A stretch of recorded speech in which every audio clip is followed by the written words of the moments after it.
একটু অন্যরকমভাবে বানিয়ে নিলাম পনিরের এই রেসিপি। অ্যাকচুয়ালি এই রেসিপিটা আমি ইসকন মন্দির থেকেই শিখেছি। তো কিভাবে বানালাম বন্ধুরা চলুন একটু দেখে নেব।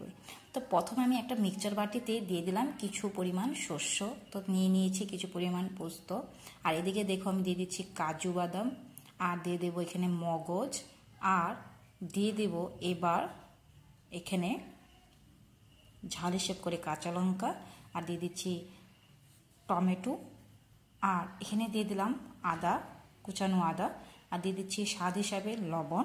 এবার এক এক করে মশলা দিয়ে দেবো। তার মধ্যে থাকবে হলুদের গুঁড়ো সামান্য, জিরের গুঁড়ো আধা চামচ, কাশ্মীর লঙ্কার গুঁড়ো 1 চামচ, আর এখানে ধনের গুঁড়ো 1 চামচ, আর এবার দিয়ে দেব এখানে সামান্য জল দিয়ে এবার ঢাকা দিয়ে ঢাকনটা লাগিয়ে এবার এগুলোকে একটা পেস্ট তৈরি করে নেব।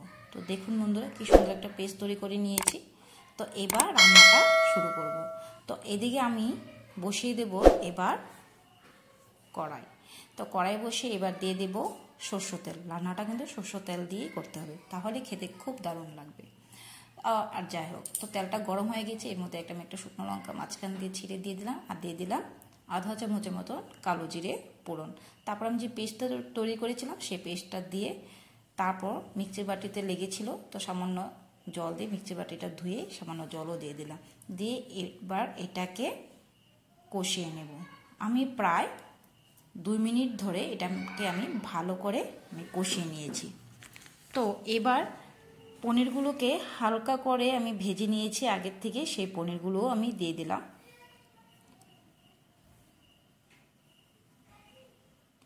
তো পনিরগুলোকে দিয়ে আমি আবারও একটু হালকা করে একটু লাড়াচাড়া করে নিচ্ছি, নিয়ে এবার জল দিয়ে দেব।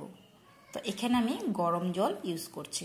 আপনারা যেরকম ঝোল খেতে চান সেরকম হিসাবে এখানে জল ইউজ করতে পারবেন, কিন্তু আমি এখানটা রেসিপিটা আমি গ্রেভি টাইপ বানাবো, তার জন্য আমি এখানে কম জল ইউজ করেছি। দেখতেই পাচ্ছেন জলটা দিয়ে আমি এখানে 5 মিনিট মতন রান্নাটা করে নিয়ে এবার আমি আগের থেকে কারি পাতা ভেজে নিয়েছি তেলের মধ্যে, সেই কারি পাতা উপর দিয়ে দিলাম, দিয়ে আরও 1 মিনিটের মতন হাই স্টিমে এটাকে রান্না করে নেব।